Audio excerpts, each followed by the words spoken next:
بسم الله الرحمن الرحیم.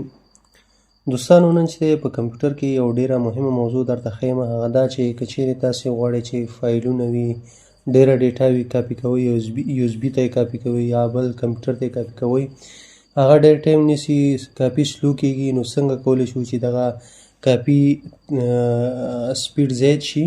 نو دا طریقه تاسو ته ښیمه. تاسې به کمپیوټر کې چې دی وینډوز کی پلس آر ووهئ او دې کې به رن راواړوئ. په رن کې به تاسې ولیکئ سروسز ډاټ ایم اس سی به ولیکئ، دا به اوکې کړئ.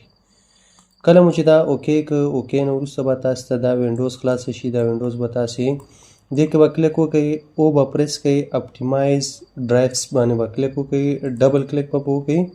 په دې کې به راشئ سټارټ اپ ټایپ ته، دا مینول دی، تاسې به کلیک وکړئ، را به شي، دا به اټومیټک انتخاب کړئ او دلته به راشئ دا سروس سټیټس چې دی دا به سټارټ ورته کلیک کړئ. نو دا به سټارټ شي، بس دا اپلای کړئ، اوکې کړئ.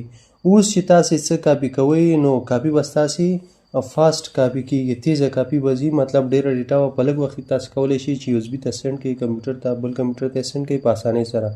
نو که ویډیو مو خوښه شوې ویډیو لایک کړئ، د ملګرو سره یې شیر کړئ او زموږ دغه فیسبوک پاڼه او یوټیوب چینل سبسکرایب کړئ. مننه، خوشحاله اوسئ. السلام علیکم ورحمة الله.